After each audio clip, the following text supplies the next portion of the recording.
की शुरुआत में कोई गाय गुस्से में बोल रहा होता है तो इस टाइम पर भी सो रहा है? कितना हार्टलेस है तू। एडमायर इन की तरफ से आखिरी बार सन ले। अगर तू सच में एक लूजर बनना चाहता है तो तेरे लिए यही बेटर रहेगा कि इस कंपनी से अपना कॉन्ट्रैक्ट टर्मिनेट कर दे और यहां साइन करके निकल जा। तभी एक बंदे की आंखें धीरे धीरे खुलती हैं। वो पूरी तरह कंफ्यूज्ड होता है और खुद को किसी अजीब जगह पर पाता है। सामने बैठा है स्टार मीडिया का आर्टिस्ट मैनेजर जिसका नाम है चांग है, और वो पूछता है जो ऑफर मेन दिया है उसके बारे में क्या सोचता है तू? यही है इस सीरीज का मेन कैरेक्टर, नाम है लिन, और अब से हम उस सिर्फ लिन कहेंगे। लिन यूज देखकर सोचता है यह बंदा मुझे जाना पहचाना क्यों लग रहा है। चांग है उस याद दिलाता है जब जू सिमन ने तेरी थोड़ी बहुत साइड ली थी, उसी वजह से मेन तुझे इस कंपनी में रखा था, लेकिन अब तेरी हरकतों की वजह से यहां तेरी कोई जरूरत नहीं है। लिन कॉन्ट्रैक्ट पढ़ता है लेकिन कुछ समझ नहीं आता और पूछता है यह जू सिमन आखिर है कौन? चांग है अपनी सिगरेट बुझाकर कहता है हुमेन ज्यादा टाइम वेस्ट नहीं करना चाहिए। सूले की नेशनल रुकी की रिकॉर्डिंग इस आफ्टरनून में है और मेन उस और लेट नहीं कर सकता। मैंने तुझे साफ बता दिया है तेरा उसके साथ कोई फ्यूचर नहीं है। तू ब्रेकअप कर ले और इस कंपनी को छोड़कर निकल जा। अस गर्ल से दूर रहना ही तेरे लिए बेटर रहेगा। जितना दूर रहेगा उतना हाई तेरा फ्यूचर सेफ रहेगा। मुझे तेरे बारे में सोचने की कोई जरूरत नहीं है, ना ही तुझे यहां कुछ रिकॉर्ड करने की जरूरत है।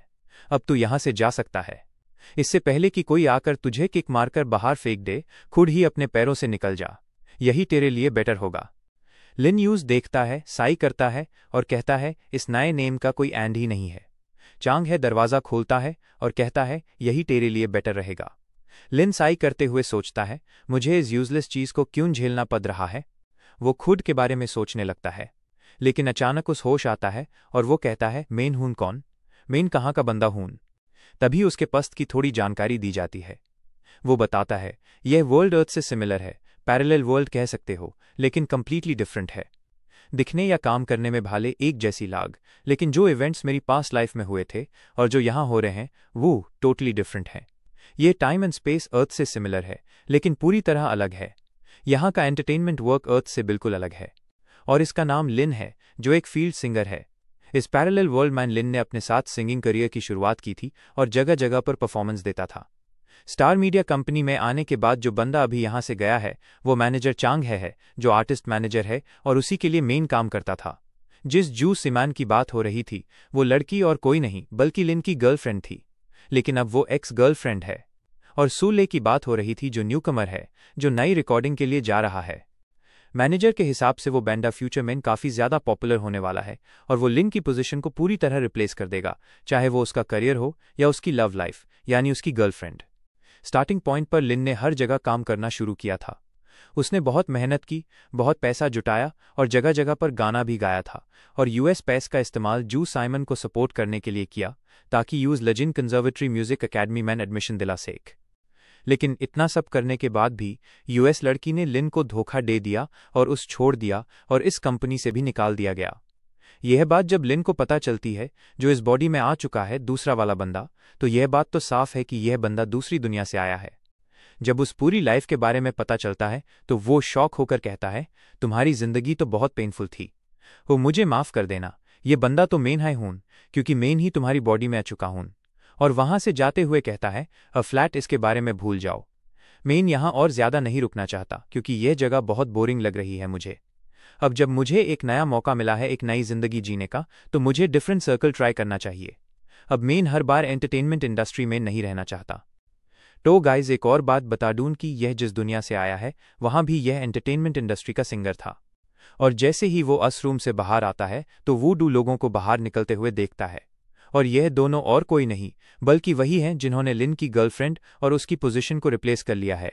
और वो लड़की और कोई नहीं बल्कि लिन की एक्स गर्लफ्रेंड है जिसने लिन का इस्तेमाल करके उस धोखा दिया अपने मतलब के लिए। लिन जब उस देखता है तो वो यूज ध्यान से भी नहीं देखता और पीछे मुड़कर जाने लगता है और कहता है अच्छा तो यह है जू सिमन, खैर इसके बारे में भूल जाओ, हमारे बीच जो भी था वो खत्म हो चुका है। तभी वो लड़का जू सिमान से उसकी तरफ बोलता है और बताता है कि लिन फाइनली हमारी कंपनी से जा चुका है। लेकिन मैं ये जानना चाहता हूं कि आखिर ये इस कंपनी में एंट्री कैसे लिया था। ये बात सुनने के बाद सिमान कहती है किसे पता, अब तुम्हें इसके बारे में ज्यादा सोचने की जरूरत नहीं है कि आखिर इसकी इतनी हिम्मत कैसे हुई हमारे सामने इतना ऊंचा उड़ने की। तो इस पर ज्यादा फोकस मत कर। तेरी जो स्टेज है ना, वो आफ्टरनून में है, तुझे वहां जाकर रिकॉर्डिंग करनी है। और लिन इस जॉब को किक मारकर बाहर निकल आता है। काश मेरी भी ऐसी किस्मत होती, मुझे भी मौका मिलता जहां मेरा टैलेंट इतना स्ट्रांग होता कि जॉब को छोड़कर दूसरी दुनिया में चला जाता। खैर, मजाक छोड़ते हैं। ऐसे ही लिन बाहर जाने लगता है। एक लड़की सामने खड़ी होती है, जिसे देखकर वो थोड़ा सरप्राइज्ड हो जाता है।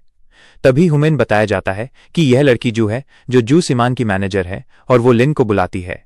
लिन यूज देखकर थोड़ा शॉक्ड होता है। लड़की एक बाग लिन को पकड़ाते हुए कहती है, इस बाग में 10 लाख हैं, उनकी करेंसी के हिसाब से हैं, और मैं चाहती हूं कि तुम यह पैसे लेकर जू सिमान के साथ जो भी अफेयर या पास था उस भूल जाओ।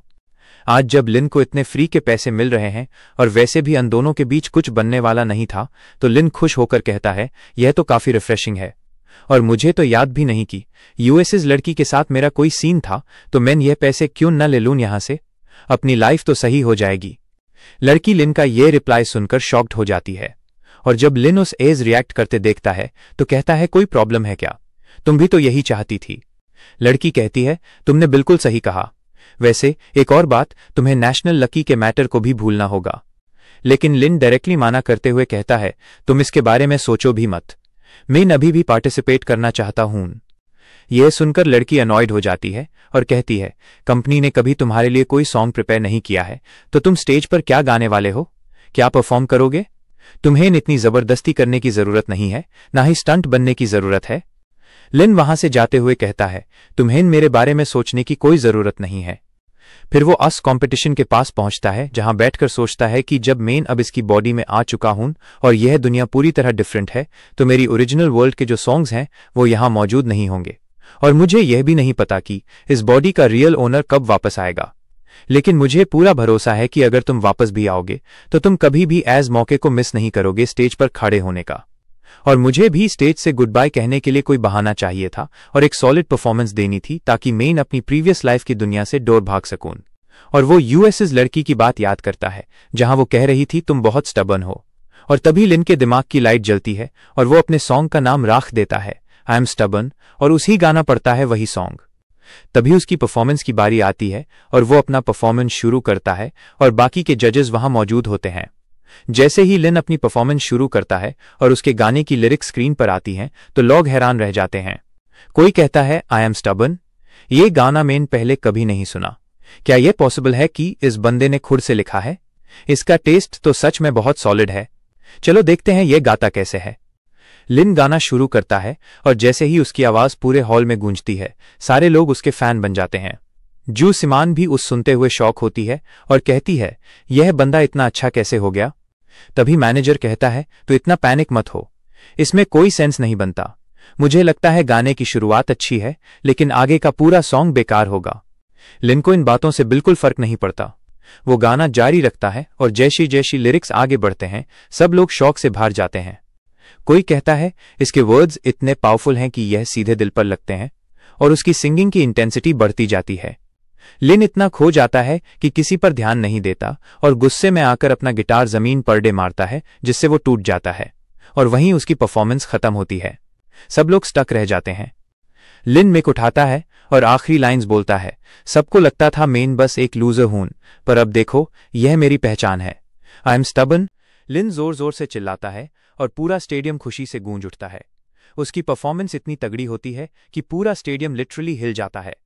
लिन गाना गाते गाते सीधा क्राउड में कूद पड़ता है, और लोग उस अपने हाथों से पकड़ लेते हैं ताकि वो गिरने से भाग जाए, जैसे कोई best of the best performer होता है।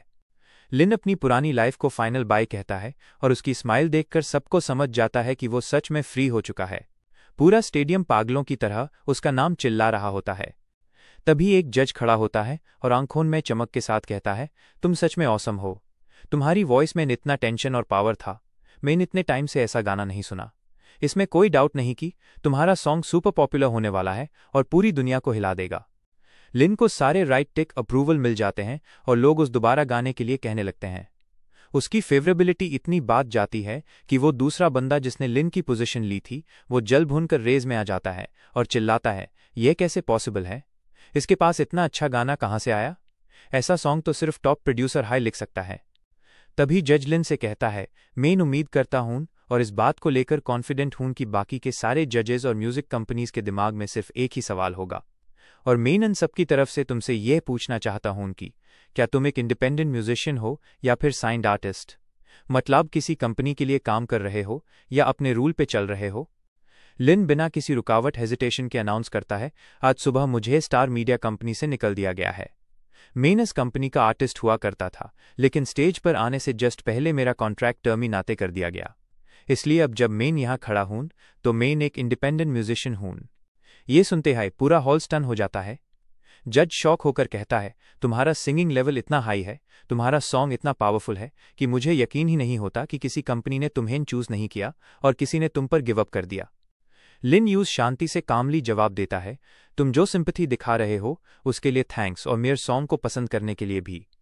तभी दूसरा जज बोलता है, हमारे दाता के हिसाब से स्टार मीडिया के पास एक नया आर्टिस्ट ए चुका है जिसे वो इस टाइम पर प्रमोट करना चाहते थे। क्या ऐसा हो सकता है कि लिन का कॉन्ट्रैक्ट इसलिए टर्मिनेट किया गया ताकि वो अपने नए आर्टिस्ट को शोकेस कर सकें? ये सुनते ही लोग आपस में बात करने लगते हैं कि स्टार मीडिया किसे प्रमोट करने वाली है। ये तो इम्पॉसिबल लगता है। इस बंदे को कौन सैक्रिफाइस करेगा जो गॉड ऑफ सॉन्ग्स कहलाने वाला है? म्यूजिक का गोद जिसे प्रमोट न करके कौन नया बंदा लाया जा रहा है? चलो देखते हैं कौन होने वाला है। जजेस को यहाँ के अनस्पोकन रूल्स, जो रूल्स बोले नहीं जाते, से कोई फर्क नहीं पड़ता।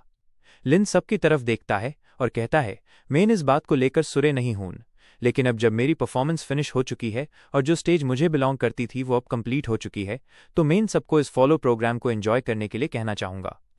तभी रेफरी आता है और अनाउंस करता है कि नेक्स्ट म्यूजिशियन सूले है जो स्टार मीडिया से है। और वहीं पर जू सिमन की मैनेजर खड़ी होती है और टेंशन में कहती है, सूल इस तरह के ह्यूमैनिटी को बिल्कुल टॉलरेट नहीं कर पाएगा। सिमन, मैं तुम्हें एडवाइस देना चाहती हूं कि जो जॉइंट मार्केटिंग हम करने वाले तुम्हारे और सूले के बीच उस तुरंत रोक देना चाहिए। सिमान अपनी मैनेजर से कहती है, अभी नहीं करना चाहिए, हुमैन टेम्पररीली होल्ड करना चाहिए, क्योंकि इस बंदे लिन को देखकर ऐसा नहीं लगता कि यह सूले को पूरी तरह डिस्ट्रॉय करना चाहता है। सूले खुद को डिस्ट्रॉय कर लेगा, वो भी लिन की वजह से। और जब बाकी लोग लिन का गाना सुनते हैं तो स्टार मीडिया का जनरल मैनेजर गुस्से में फोन करता है और चिल्लाते हुए कहता है, यह सब क्या चल रहा है? तुम लोगों ने उसका कॉन्ट्रैक्ट क्यों टर्मिनेट कर दिया? तुम्हारा दिमाग खराब हो गया है क्या? जिसने लिन को बाहर किया था उसकी हालत तो बुरी हो गई है। वो घबरा कर कहता है, बॉस, यह मेरी गलती नहीं थी। दूसरी तरफ उसका बॉस और भी ज्यादा गुस्से में कहता है, तुम्हें किसने अलाउ किया था लिन का कॉन्ट्रैक्ट टर्मिनेट करने के लिए? उसका song I am stubborn to future man बहुत ज्यादा पॉपुलर होने वाला है, वो डेफिनेटली बहुत बड़ा स्टार बनेगा। मैं तुम्हें ऑर्डर देता हूं, जल्दी से वापस जाओ, लिन को कंपनी मैन वापस लाओ और उसका सॉन्ग भी खरीद लो, वरना मेरे गुस्से को झेल नहीं पाओगे। जल्दी से जाओ और अपना काम खत्म करो, नहीं तो तेरी हालत बहुत बुरी होगी। और इतनी दांत सुनने के बाद वो बंदा मौत मंजूर करके मान जाता है। दूसरी तरफ सूले का सॉन्ग दिखाया जाता है जिसे कोई भी पसंद नहीं कर रहा होता। सब उसकी बुराई कर रहे होते हैं और उसकी रेपुटेशन पूरी तरह से गिर जाती है। जू सिमन जब सूले का सॉन्ग और ऑडियंस के रिएक्शंस देखती है तो वो घबरा जाती है। कहती है, जल्दी से हमारे एग्जीक्यूटिव्स को कांटेक्ट करो और जितनी भी पिक्चर्स और वीडियोस हैं सूले और मेरे बीच की, सब डिलीट कर दो। उसकी मैनेजर तुरंत कॉल करती है और कहती है, मैं समझ चुकी हूं, सूले के पास अब कोई चांस नहीं है। खुशकिस्मती से जो बड़ी बड़ी पब्लिसिटी और एडवर्टाइजमेंट हमने तैयार की थी वो अभी तक रिलीज नहीं हुई है। मुझे बिल्कुल उम्मीद नहीं थी कि सूले इतना फ्लॉप निकलेगा। दूसरी तरफ लिन बाहर निकलता है, अंगड़ाई लेता है और फाइनली खुद को फ्री महसूस करता है। वो आसमान की तरफ देखते हुए कहता है, मुझे नहीं पता तुम खुश हो या नहीं, लेकिन एटलीस्ट मैं इस शादी हुई इंडस्ट्री से आज़ाद हो गया हूं। और जब लिन वहां से जाने लगता है तो मैनेजर ब्रोकर चांग उसके पीछे आता है। लिन पूछता है, कोई प्रॉब्लम है क्या? मैनेजर चांग हल्का सा मुस्कुराते हुए उस एक ऑफर देता है और कहता है, तुम्हारी परफॉर्मेंस देखने के बाद हमारे बॉसेस तुम्हें वापस हीरे करना चाहते हैं। मैं तुम्हारे लिए एक अच्छा कॉन्ट्रैक्ट अप्लाई करने की पूरी कोशिश करूंगा। और सुन, कंपनी पहले से ही तुम्हारा कॉन्ट्रैक्ट टर्मिनेट करने की सोच रही थी, लेकिन मैं तुम्हें पहले ही पहचान लिया था।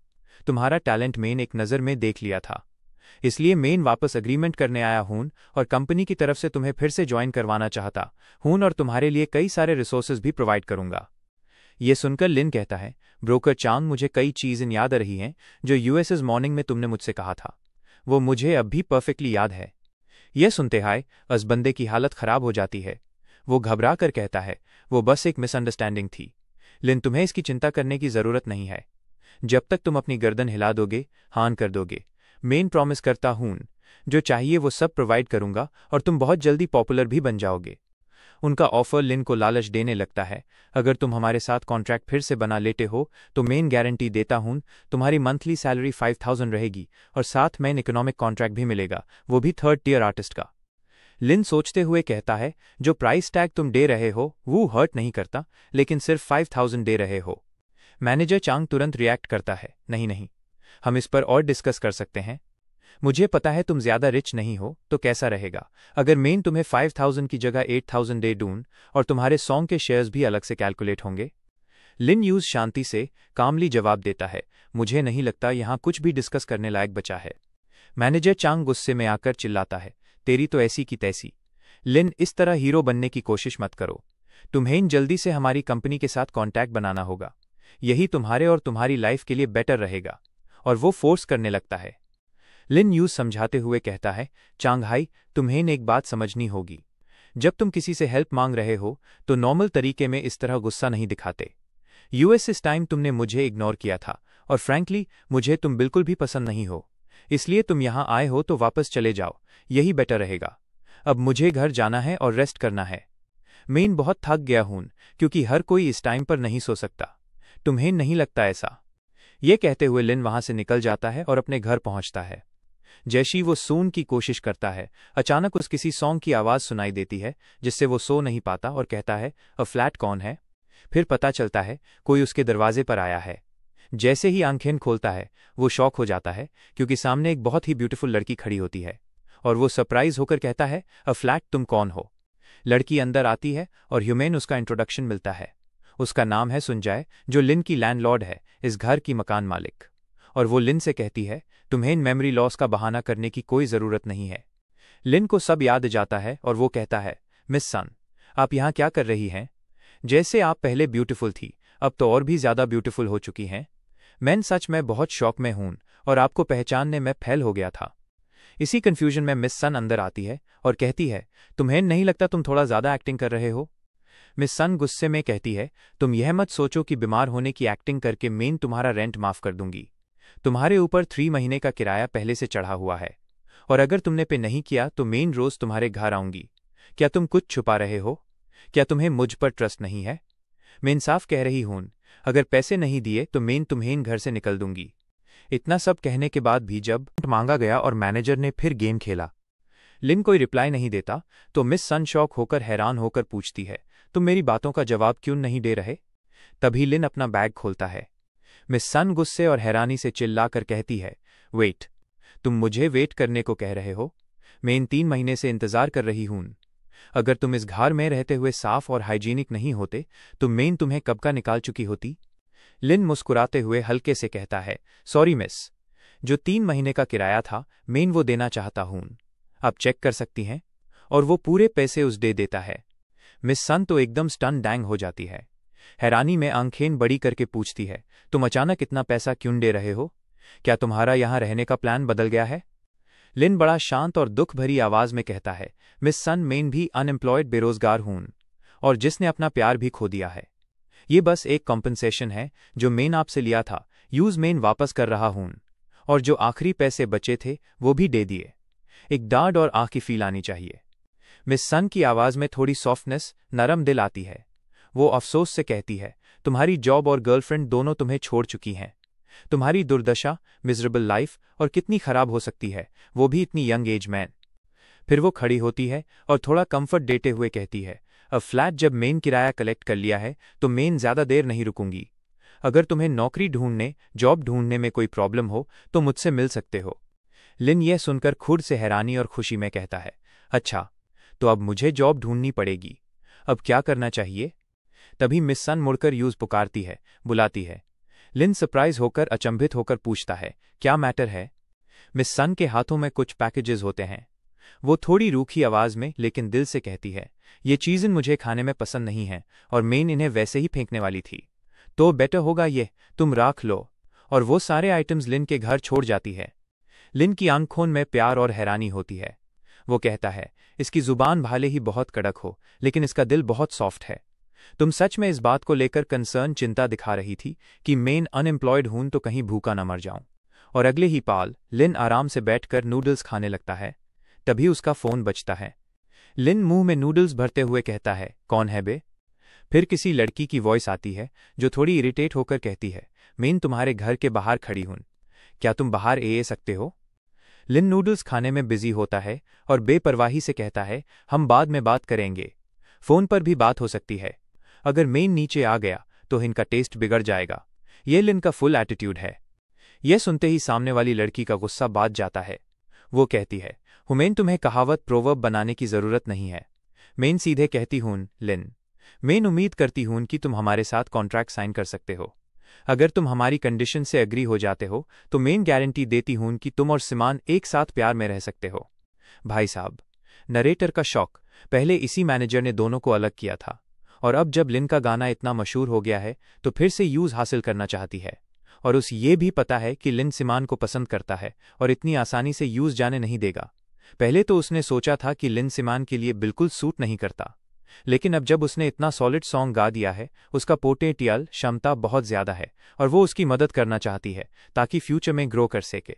और अगर लिन अग्री हो जाता है तो वो उसके लिए वापस अप्लाई भी करेगी ताकि लिन और सिमान एक साथ जॉइंट होकर ग्रो कर सकें। लिन नूडल्स चबाता है और कोई रिप्लाई नहीं देता। तो मैनेजर गुस्से और फ्रस्ट्रेशन में कहती है, हेलो हेलो, क्या तुम सुन रहे हो? लिन शांति से कहता है, हाँ मेन सुन रहा हूं, लेकिन तुमने मुझे ऑलरेडी 10,000 युआन दे दिए हैं और मेन वो वापस नहीं कर सकता। भले ही हमारे बीच कोई कॉन्ट्रैक्ट नहीं है, लेकिन मेन हमेशा अपनी एग्रीमेंट से बंधा रहता हूं और कभी अपनी बात से पलटता नहीं हूं और उम्मीद करता हूं कि तुम भी अपनी बात से नहीं पलटो। मैनेजर की आवाज में इरिटेशन होती है। वो कहती है, लिन तुम्हें एज चाइल्डिश बिहेव करने की जरूरत नहीं है। तुम मुझे ये बताओ तुम्हें क्या चाहिए और मेरे ऑफर के बारे में क्या सोचते हो? लिन तीखी शार्प आवाज में कहता है, मेन बहुत सिंपल बंदा हूं। अगर किसी चीज में मेरे लिए कोई बेनिफिट नहीं है तो मेन यूज इंपॉर्टेंस नहीं देता। और मेन ये भी समझता हूं कि तुम जैसे लोग अगर किसी बंदे से उसका काम निकलवा लेते हो तो यूज थोड़ा बहुत पैसा देकर डोर भगा देते हो। मेन बिल्कुल सही कहा। जब सच्चाई सामने आती है तो मैनेजर को गुस्सा आ जाता है और वो चिल्लाकर कहती है, तुम यह पीआर अटेंडिंग दिखावा बैंड करो। लिन यूज समझाते हुए टॉन्ट करते हुए कहता है, यही वो जगह है जहां हम दोनों बहुत डिफरेंट हैं। मेन अपने फायदे की बात करता हूं, लेकिन तुम जैसे वीक माइंडेड लोग तो बस दूसरों को क्रिटिसाइज करने में लागे रहते हो और तुमसे बात करना तो और भी ज्यादा वेस्ट है। इसलिए मेन कॉल डिस्कनेक्ट करता हूं और वही धड़ाम से उसका कॉल कट जाता है। अफ, कितना गुरूर था। दूसरी तरफ वो मैनेजर बेचारी सीमन से कहती है, तुम उस वापस कॉल क्यों नहीं करती? क्योंकि वो तुम्हारी हर बात मानता है। अगर तुम यूज कॉल करके कुछ कहो तो शायद वो माना ना करे। लेकिन सीमन गहरे सोच में डूबते हुए कहती है, खैर भूल जाओ, हुमेन वापस जाना चाहिए। और अस मैनेजर की हालत तो पूरी तरह खराब हो जाती है। उसका तो दिल ही बेत गया। इधर लिन के सामने नॉन स्टॉप मैसेजेस आते हैं जहां उसकी पुरानी कंपनी का बॉस अपनी मैनेजर को धमकी दे रहा होता है, अगर तुम लिन को वापस नहीं लाती तो हमारा कॉन्ट्रैक्ट कैंसिल हो जाएगा। हे भगवान, चाहे कुछ भी करना पड़े इस बंदे को लेकर आओ।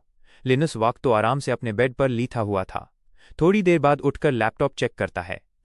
तभी रिंग उसका फोन बजता है और वो उठाकर कहता है, कौन है बे? तभी एक लड़की की आवाज आती है जो काफी बवाल लग रही थी, चश्मा पहनकर और भी ज्यादा स्मार्ट। वो प्यार से कहती है, क्या मेन लिन से बात कर रही हूं? मुझे नहीं पता तुम इस वक्त फ्री हो या नहीं, लेकिन मेन उम्मीद करती हूं कि थोड़ी बातचीत कर सकूं। लिन सीधे माना कर देता है और कहता है, मुझे माफ करना, लेकिन मुझे स्टार बनने में कोई इंटरेस्ट नहीं है। लड़की तुरंत कहती है, चिंता मत करो, मेन तुम्हें फोर्स नहीं करने वाली हूं। मेन बस कोऑपरेशन के बारे में बात करना चाहती हूं।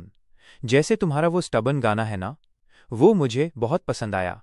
लिन को यह तरीका अच्छा लगा और वो बोला, ठीक है, मेन मिलने के लिए तैयार हूं, लोकेशन भेजो, कहाँ मिल सकते हैं? और अगले ही पल लिन तैयार होकर निकल पड़ता है। जैसे ही वो बाहर आता है उसकी लैंडलॉर्ड जी भी बाहर निकल रही होती हैं और पूछती हैं, इतनी रात को कहाँ जा रहे हो? लिन कहता है, मेन अपने फ्रेंड से मिलने जा रहा हूं, काम के सिलसिले में, देखता हूं पैसे बन सकते हैं या नहीं। लैंडलॉर्ड जी की आवाज में चिंता थी। वो बोला, तुम अचानक अपनी जेब से इतना पैसा निकल लेते हो और रात को काम के लिए जा रहे हो, कहीं तुमने कोई ऐसा कॉन्ट्रैक्ट साइन तो नहीं कर लिया जो अनस्पीकेबल बिजनेस है, जिसके बारे में बात नहीं कर सकते?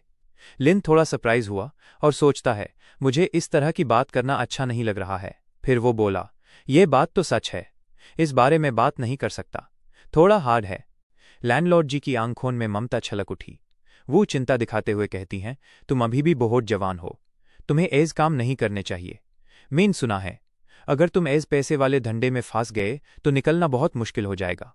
लिन को गुस्सा आया और वो तेज आवाज में कहता है, आप जैसा सोच रही हो वैसा कुछ नहीं है।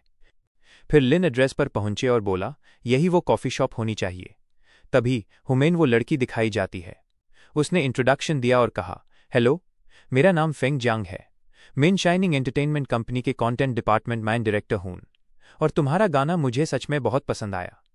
लिन आराम से बैठा था और लड़की ने पूछा, तुमने फोन पर कहा था कि तुम्हें मशहूर बनने में कोई दिलचस्पी नहीं है, क्या मैं जान सकती हूं, ऐसा क्यों? लिन ने शांत होकर जवाब दिया, इसमें कोई खास बात नहीं है, मुझे बस फेमस होना पसंद नहीं है, ना ही मुझे स्पॉटलाइट में रहना अच्छा लगता है, मुझे कैजुअल जिंदगी ज्यादा पसंद है। लड़की स्माइल्ड और बोली, बड़े दूर भाग्य की बात है, अगर तुम फेमस बनना चाहते तो तुम्हारा सिर्फ एक गाना ही काफी था। लेकिन अब सीधे मुद्दे पर आते हैं, क्या तुम अपने यूएस गाने के कॉपीराइट्स बेचना चाहोगे? लिन ने तुरंत माना कर दिया, लेकिन लड़की ने समझाते हुए कहा, तुम ऐसा कर सकते हो, तुम्हारी पॉपुलैरिटी और गाने की क्वालिटी को देखते हुए इसका प्राइस बहुत कम नहीं होगा, और अब जब तुम नए हो तो प्राइस पर बात हो सकती है। लिन ने सोचा और बोला, ठीक है, ऑफर बनाओ। लड़की डिटेल में बताती है, 2 ऑथराइजेशन तरीके हैं। पहला तरीका यह है कि हम तुम्हारा गाना एक बार मैन खरीदेंगे और तुम्हें 3 लाख युआन देंगे, उसके बाद तुम्हारा यूएसएस गाने से कोई लेना देना नहीं रहेगा। दूसरा तरीका यह है कि हम तुम्हें 500 युआन गारंटी के तौर पर देंगे और गाने की जितनी भी कमाई होगी उसका पूरा 50% हिस्सा तुम्हें मिलेगा। लिन गहरे सोच में डूबते हुए कहता है, मैं दूसरा तरीका चुनना चाहूंगा, लेकिन मेरी शर्त है कि मिनिमम गारंटी 1 लाख युआन होनी चाहिए। लड़की तुरंत मान गई और बोली, हम पहली बार साथ काम कर रहे हैं, मैं उम्मीद करती हूं कि हमारी जर्नी अच्छी रहे और हम आगे भी साथ काम करें। लिन उसकी बात से सहमत हुआ और दोनों ने हैंडशेक किया। लिन कॉन्ट्रैक्ट पढ़ते हुए कहता है, बाकी सब ठीक है, बस प्राइस चेंज कर देना। लड़की उठते हुए बोली, कल सुबह 10 बजे तक तुम्हारे पैसे तुम्हारे अकाउंट में ट्रांसफर हो जाएंगे और कंपनी तुम्हारे गाने को कमर्शियल इस्तेमाल के लिए रिलीज कर देगी। तुम जब चाहो मुझसे उसके साले डेटा के बारे में पूछ सकते हो। लिन ये सुनकर काफी खुश होता है। तभी लड़की ने एक और इम्पोर्टेंट सवाल पूछा, मैं जानना चाहती हूं क्या लिन कंपनी को ज्वाइन करने में दिलचस्पी दिखाते हैं? लिन ने तुरंत बोला, मैं पहले ही कहा है, मैं स्टार नहीं बनना चाहता। लड़की ने प्यार से समझाया, मैं समझ सकती हूं, लेकिन हमारी कंपनी सिर्फ आर्टिस्ट्स को नहीं, हम कंटेंट डिपार्टमेंट पर भी फोकस करते हैं। अगर तुम सिंगर नहीं बनना चाहते तो प्रोड्यूसर बन सकते हो, और तुमने पहले हाई एंटरटेनमेंट इंडस्ट्री में काम किया है तो तुम्हें पता होगा इसका मतलब क्या है। क्योंकि इस सर्कल में सिंगर्स हाई सब कुछ नहीं होते, जो सबसे ज्यादा मैटर करता है वो वही होता है जो सबको कंट्रोल करता है, और अगर तुम उन्हें कंट्रोल कर सकते हो तो इसका मतलब ये हुआ कि तुम एक एज किंग हो जो सिंहासन पर नहीं बैठा लेकिन पीछे से सब कुछ चला रहा है। यह सुनकर लिन को थोड़ा इंटरेस्ट आया और दोनों कोऑपरेशन के लिए तैयार हो गए। लड़की ने कहा, स्पेसिफिक डिटेल्स के लिए कल हमारी कंपनी में जरूर आना, मैं तुम्हें एड्रेस भेज दूंगी। दोनों की डील फाइनल हुई और वहां से चल दिए। बाहर लोग उसी का गाना सुन रहे थे, स्ट्रीट सिंगर्स भी वही गाना गा रहे थे। लड़की हल्के से मुस्कुराते हुए कहती है, लगता है इस गाने से मेन पड़ता है। जैसे ही अंदर आता है उसकी नज़र मिस सन पे पड़ती है, जो थोड़ी अनस्टेबल लग रही थी, लड़खड़ा स्टैगरिंग रही थी। लिन फटाफट पूछता है, मिस सन, आपने कितनी ड्रिंक्स ले ली हैं? मिस सन उसके कांधे शोल्डर पर गिर जाती हैं और नॉटी स्माइल के साथ कहती हैं, मैं ज्यादा नहीं पिया, क्या तुम मेरी हेल्प कर सकते हो? लिन तो टोटली शॉक्ड। वो थोड़ा हिचकिचाते हेजिटेटिंग हुए कहता है, आप ठीक हैं मिस सन? वो बिना सोचे विदाउट थिंकिंग कहती हैं, मुझे घर ले चलो। लिन कंफ्यूज्ड होकर बोलता है, आप तो ऑलरेडी घर पर हैं। लेकिन तब तक तो वो बेहोश अनकॉन्शियस हो चुकी थीं। ओह डियर। लिन उनका बैग चेक करता है, की निकालता है और उन्हें बड़ी आराम से बेड तक पहुंचाता है।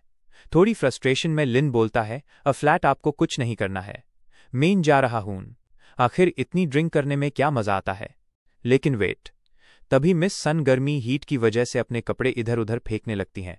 लिन सोचता है कोई फर्क नहीं पड़ता, और मन में बोलता है उम्मीद है इन्हें ठंडी कोल्ड ना लागे। तभी उसकी नजर पड़ती है कि अरे बापरी, मिस सन ने उल्टी वॉमिट कर दी है। लिन तुरंत इमीडिएटली उन्हें संभलता, हैंडल्स साफ सफाई करता है और उन्हें फ्रेश कर देता है। लिन प्यार से कहता है, मिस सन, चिंता मत करो, मैं इन सब ठीक कर दूंगा। वो उन्हें आराम से सुला देता है और उनके गंदे कपड़े वॉशिंग मशीन में डाल देता है। सारा काम डन करके जैसे ही लिन जाने लगता है, मिस सन नींद में बड़बड़ाती हैं, मत जाओ मत जाओ, शायद कोई बुरा सपना देख रही थीं।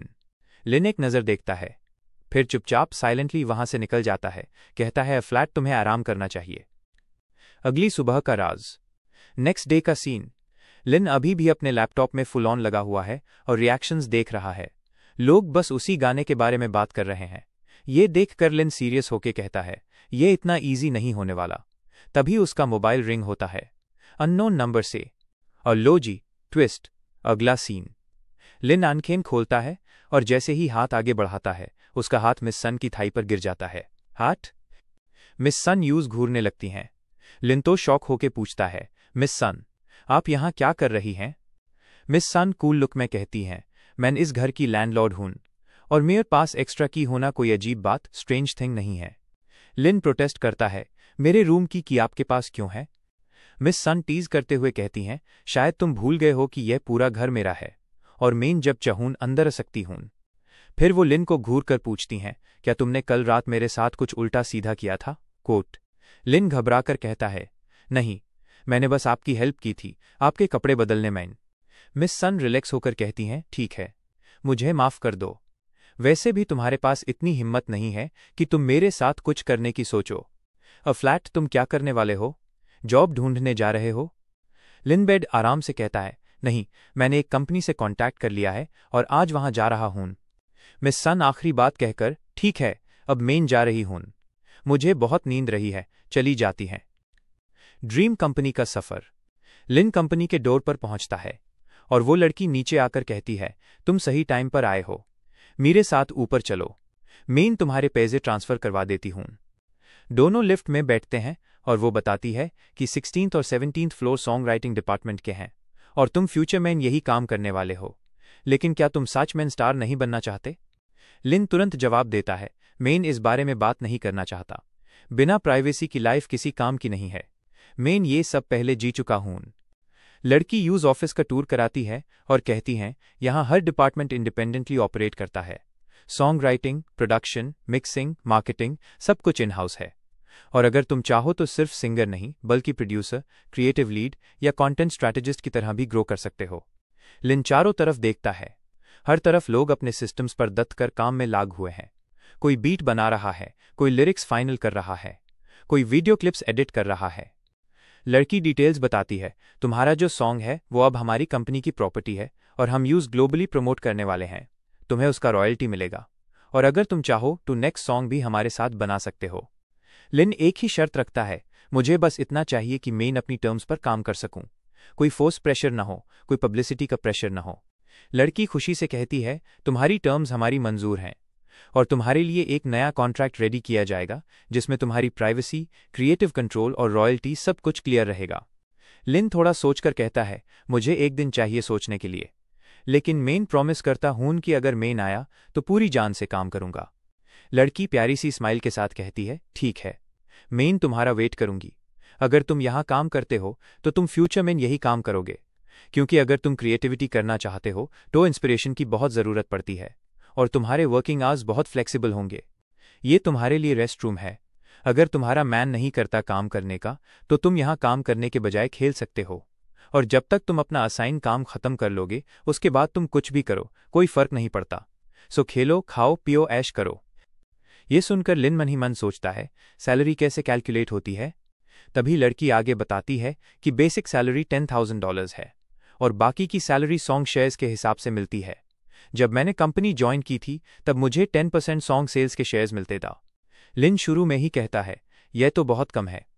लड़की समझाती है, मैं कुछ नहीं कर सकती क्योंकि यहाँ सिर्फ प्रोड्यूसर्स नहीं हैं, सिंगर्स भी हैं और कई सारे अलग अलग फैक्टर्स हैं जो कंपनी को चलाने में लगते हैं, लेकिन ये परसेंटेज फिक्स नहीं रहती।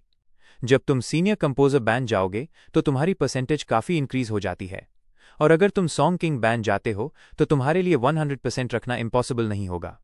लिन क्यूरियस होके पूछता है, मेन सॉन्ग किंग कैसे बन सकता हूं? लड़की आखिरी बात बोलती है, ज्यादा कुछ नहीं करना तुम्हें, बस कैलकुलस सीखनी होगी किसी जूनियर हाई स्कूल लेवल की, और तुम्हें सिर्फ 5 एज सॉन्ग्स लिखने हैं जो मंथली सीनियर कंपोजर बनने के लिए क्वालिफाई करें, और वो सारे सॉन्ग्स अच्छे खासे मशहूर फेमस होने चाहिए। और अगर तुम सॉन्ग किंग बनना चाहते हो तो तुम्हें 3 क्लासिक सॉन्ग्स लिखने होंगे, और तुम्हारे डिसीजंस पब्लिक के द्वारा तय डिसाइडेड किए जाएंगे, और उसी पर डिपेंड करेगा कि तुम सॉन्ग किंग बैन है ना। एकदम मस्त। पर अब चला गया दिमाग से, और कॉन्ट्रैक्ट पर साइन कर दिया। तभी लड़की उस सब के सामने इंट्रोड्यूस करती है, फुल एनर्जी में बोलती है, मैं आप सभी को इस नए पार्टनर से मिलवाना चाहती हूँ। इसका नाम लिन है, और सब लोग उसका स्वागत वेलकम करो। जोरदार तालियां बजने लगती हैं। फिर लड़की लिन को अपना ऑफिस दिखाती है, प्यार से कहती है, तुम्हारे काम करने की जगह यहाँ है। आज से तुम यही काम करोगे, और जब भी तुम्हें किसी चीज़ की ज़रूरत हो तो मुझे डायरेक्टली कॉन्टैक्ट करना। लिन तुरंत अपने काम में बिजी हो जाता है। तभी कुछ लोग बातें करते हैं। लड़की 1, क्या तुमने सुना है नेशनल रुकी की रैंकिंग्स आ चुकी हैं? लड़की 2, तीसरी से, मैंने सुना है कि इस कंपटीशन का विनर फर्स्ट प्लेस वाला उसने रिटायर कर लिया है। लड़की 3, मैंने भी यूएसएस न्यूज़ के बारे में सुना है। जो सॉन्ग था ना स्टबर्न, वो वाकई रियली मैन बहुत अच्छा था। मैंने वो सॉन्ग कई बार सुना है, लेकिन मुझे नहीं पता कि उसका राइटर कौन है। सुनकर लिन के तो पसीने छूट जाते हैं। घबराहट। लड़की 3, वो स्टबर्न सॉन्ग सच में बहुत ही ज़्यादा अच्छा और बढ़िया है। अगर मुझे यह डील मिल जाती तो मैं पूरे साल काम करने के लिए रेडी हूँ, दूसरे काम को भी छोड़ने के लिए तैयार हूँ। लड़की 2, हंसती हुई, तुम बस सपना देखो, कोई भी स्मार्ट बंदा होगा वो 1 लाख को मिलियंस के लिए तो बदलना ही चाहेगा। और मैंने यह भी सुना है कि करंट इंसिडेंट में कुछ लोग कह रहे हैं कि वो बंदा कहीं और से नहीं, स्टार मीडिया का ही था, और इसलिए उनके लिए ये काफ़ी बड़ी प्रॉब्लम बन चुकी है। लड़की 1, वो तो ऑब्वियस है, उन्हें गुस्सा आना ही था। आखिरकार उन्होंने इतना पॉपुलर सॉन्ग खो दिया, उनके लिए वो लॉस अनबेरेबल होगा। बॉस की हालत तो बहुत ख़राब हो रही होगी इस वक्त। तभी वो लड़की 1 लिन को देखती है और आंखें छोटी करके कहती है, इसका चेहरा जाना पहचाना क्यों लग रहा है? लिन फटाफट अपना चेहरा इधर उधर करता है ताकि कोई पहचान न पाए। बहुत एक्टिंग। लिन बोलता है, मेरा चेहरा पहचाना क्यों लगेगा तुम्हें? लेकिन वो लड़की उस बार बार घूरती रहती है। लिन दिल ही दिल में एक्ट करता है, नहीं पहचानो, नहीं पहचानो। और फाइनली वो लड़की कहती है, खैर मुझे वैसे भी कुछ याद नहीं आ रहा, भूल जाओ इसके बारे में। लिन चेन की सांस लेता है और अपने सॉन्ग की रैंकिंग्स चेक करने लगता है, कमेंट्स देखने लगता है जहां उस अच्छा रिएक्शन मिल रहा होता है। तभी नेशनल रुकी कंपनी जिसने कंपटीशन होस्ट किया था से यूज कॉल आता है। लिन सरप्राइज हो जाता है और कॉल लेन के लिए साइड में हट जाता है। कहता है, जी मैं सुन रहा हूं। उसका मैनेजर दूसरी तरफ से बोलता है, किसने सोचा था आप इतने फेमस बन जाओगे? मैं उम्मीद करता हूं कि आप हमारे नेक्स्ट कंपटीशन में ज़रूर पार्टिसिपेट करेंगे। आप क्या सोचते हैं? लिन तुरंत माना करता है, तुम यह बात भूल चुके हो, मैंने ऑलरेडी स्टार मीडिया के साथ अपना कॉन्ट्रैक्ट टर्मिनेट कर दिया है। मैनेजर एक और ट्राई मारता है, हमें पता है, लेकिन हम आपको इंडिपेंडेंट म्यूजिशियन के तौर पर हीरे कर सकते हैं। लिन गुस्से में कहता है, नहीं, मैं किसी भी तरह के रूल्स को नहीं तोड़ना चाहता, और कॉल काट देता है। मीटिंग रूम का हंगामा। फिर लिन यूएसएस लड़की के पास पहुंचता है। लड़की कहती है, तुम वापस आ गए, चलो हम टीम मीटिंग रूम में जा रहे हैं। तभी दोनों लड़कियां जो पहले बातें कर रही थीं उनमें से एक लिन को जाते हुए देखती है और कहती है, यह बंदा मीटिंग रूम में क्यों जा रहा है? दूसरी लड़की परेशान होकर कहती है, उम्मीद करती हूं इसे ज्यादा बोलने की जरूरत ना पड़े और इसे दांत भी ना पड़े। पहली लड़की सिर हिलाते हुए कहती है, यह बात तो सही है, क्योंकि इस समय डायरेक्टर वकाई में बहुत ज्यादा गुस्से में घूम रही हैं। मुझे नहीं पता कि डेप्यूटी डायरेक्टर फेंग आखिर क्या सोच रही हैं जो न्यूकमर को इस तरह से मीटिंग रूम में ले जा रही हैं। क्या इसका मतलब यह नहीं हुआ कि तुम इसके फ्यूचर को शुरू में ही खत्म करना चाहती हो? दूसरी लड़की टीज करते हुए पूछती है, क्यों? क्या मैटर है? क्या तुम्हें वो बंदा पसंद गया? तुम उसके बारे में इतनी चिंता क्यों कर रही हो? पहली लड़की गुस्से से कहती है, तुम ही अकेली हो जो ऐसा सोच सकती हो। दूसरी लड़की मजाक में बोलती है, वेल ये बात तो सच है, उसकी अपीयरेंस वाकई में बहुत अच्छी है। और अगर बात करें तुम्हारे बारे में, जो हमारी क्वीन डंकन की डॉटर है, उसकी आंखों में वो लड़का काफ़ी हैंडसम है और देखने में काफ़ी पुअर भी लग रहा था, लेकिन उसका पहला सॉन्ग अभी तक रिलीज़ नहीं हुआ है और लोग पहले से ही उस पर गुस्सा दिखाने लाग हैं। अगर इस वक्त वो बंदा वहां जाता है तो सीनियर कंपोजर्स बहुत भड़क जाएंगे। कॉन्फ्रेंस रूम में नाग।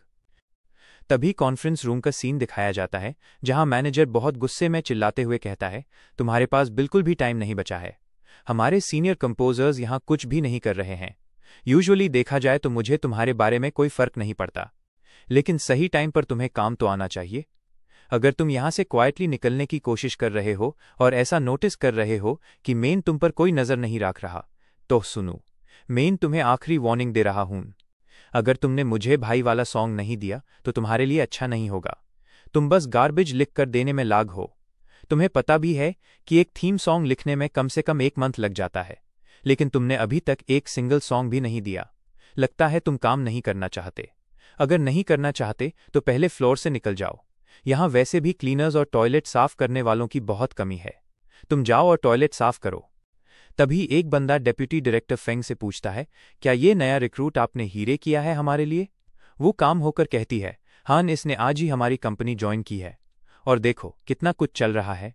मैं इसे इसलिए लेकर आई हूं ताकि हम इसे काम सिखा सकें। तभी फैटी एक और बंदा कहता है, चलो देखते हैं यह बंदा क्या करता है, इसके लिए जगह दो। और वो सबको बैडली सुनाने लगता है। कहता है, अगर तुमने मुझे सॉन्ग नहीं दिया तो सैलरी भूल जाओ और इस कॉन्फ्रेंस रूम से निकलने की बात भी भूल जाओ। तभी लिन के बगल में बैठा एक बंदा पूछता है, तुम किस टाइप का सॉन्ग लिखना चाहते हो? वो कहता है, डायरेक्टर जो फेंग चांग ने ऐसा सॉन्ग लिखने को कहा है जो कैंपस लव वाली मूवी के लिए हो, यानी यूथ कैंपस रोमांस के बारे में। हमें कहा गया है कि ऐसा सिंगल लिखो जो मूवी में काम आए। हमारे ग्रुप ने कई सॉन्ग्स लिख कर दिए हैं, लेकिन डायरेक्टर झू को कोई भी पसंद नहीं आया। यह सुनकर तीसरा बंदा सर पकड़ते हुए कहता है, लगता है डायरेक्टर झो वकाई में बहुत पिकी है म्यूजिक को लेकर। इन्हें खुद नहीं पता कि आखिरकार किस तरह का गाना होना चाहिए। और इसकी जो प्राइस है वो सिर्फ 3 लाख युआन है। और ये यहाँ पर अभी भी सॉन्ग किंग का लेवल मांग रहे हैं, यानी ऐसा गाना चाहिए जो यूएसए स्टैंडर्ड को मैच करे। तभी दूसरा बंदा चश्मा पहने मड़कर कहता है, यहाँ कोई ऐसा तरीका हो ही नहीं सकता जिससे हम बात सकें। खैर, इस बारे में भूल जाओ। हमें लिखना शुरू कर देना चाहिए। हमारी डेडलाइन आज की है। अगर हम इस सॉन्ग पर गिव अप कर देते हैं तो हमारे लिए बहुत बड़ा लॉस हो सकता है और यह जॉब सीधा 17th फ्लोर पर चली जाएगी और उसके बाद हमारे डायरेक्टर अपना फेस खो देंगे। उनकी बेइज्जती हो जाएगी। मुझे अभी भी नहीं पता कि किस तरह का गाना लिखूं।